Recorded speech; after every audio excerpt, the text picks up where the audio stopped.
We're not just fighting an epidemic, we're fighting an infodemic. What he's talking about is the rapid global spread of false information. During my research, I came across 3 types of fake news and misinformation regarding the coronavirus. Number 1 was wrong health advice, which was, to be honest, sometimes pretty weird. For a moment, there was a belief that eating garlic would be able to get rid of the virus. People started to say that you should start drinking lukewarm water, and that's going to help you kill the virus. So they prescribed a homeopathic drug for prophylactic effect, and that was completely false information. Number 2 was false information about the origin or the spread of the virus.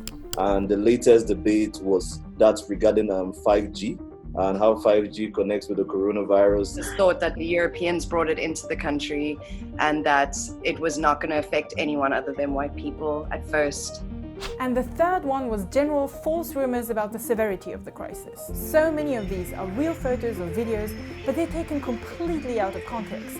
This video claims to be taken in the US this year, but is actually a looting in Mexico in 2017. Some of them are just so outlandish. But in this corona crisis situation, it's sometimes really hard to distinguish between something that's true and something that's false. So how can we detect and stop the spread of fake news and misinformation? A former CIA analyst and a fact-checker from BuzzFeed will tell us. What we know about mis and disinformation is that it works because of panic, anxiety, fear, anger, and it really plays on people's instincts to pass it on, immediate worry, immediate anxiety. We're sort of in a situation where our brains often sort of shut off that critical thinking part that makes us stop when we see information. Instead of having that instinct of, I have to tell everybody in my life what I just learned, say, okay, maybe instead I can search it up and see if there is correct information available there. Misinformation means it's accidentally wrong information. Disinformation or fake news means it's intentionally wrong information meant to manipulate. Those can be found on social media or on fake news sites, or passed on via group chat by family or friends. Just simply ask questions of your friends. Where did you get it? And then you'll start to see, that person got it from someone else, who probably got it from somebody else, who probably got it from somebody else. You'll quickly realize, okay, that's a rumor. That's not necessarily accurate information. A lot of the time you get a sort of authority referenced in there. And before passing any of that on, just go to the website of the authority itself. And if it's not available on their official channels, you should just take a step back and say, okay, maybe this is not good health advice.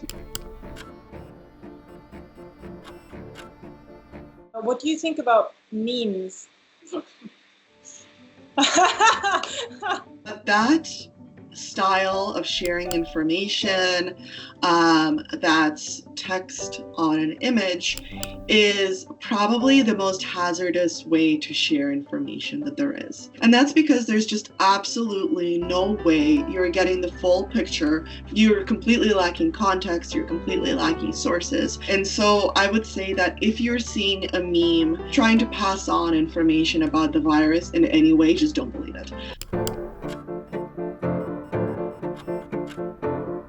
Fact-checking organizations are a great source of information. They're an unbiased third party for the most part. There's a network called the International Fact-Checking Network that has accredited over 100 fact-checkers around the world to be able to look at these falsehoods and debunk them in different languages in different regions. So there are a few super easy online tools you can use to detect fake news. My favorite is Google Reverse Image Search. The person posting these pictures claims they were taken in Italy. You just right-click on one and go to search Google for image. It already says Venezuela bolivars on the streets, and you can see a lot of fact-checking sites have debunked this picture. Done. There's so many tools, but just to name 2 others as examples. There is the Botometer or the Botometer, where you can check whether a Twitter account is a bot or not. And then there is NewsGuard, which is an extension where you can see whether a website is trustworthy or not.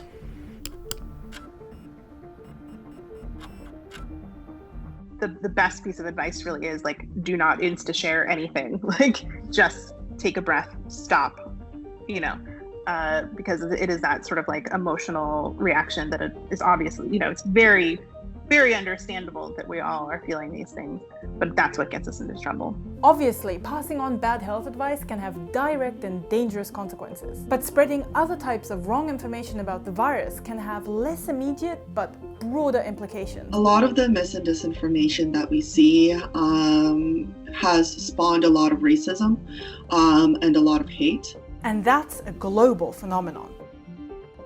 The exact perfect time for a country that wants to leverage something like high emotions, stress, and a lot of sort of conflicting information out there to push a particular political agenda. Your grandma, like my grandma, is telling you to eat a lot of garlic, you can say, okay, yes, I will. But the way this virus works is it can be carried even if you have no symptoms, which garlic is not going to help with. I think being really patient and trying to explain the facts to the best of your ability. Maybe providing somebody a fact check saying, hey, this isn't actually true, might not convince everybody, but it might stop it from spreading just a little bit more, and that's worth it to me. Which questions do you have regarding the corona crisis? Please let us know and leave a comment.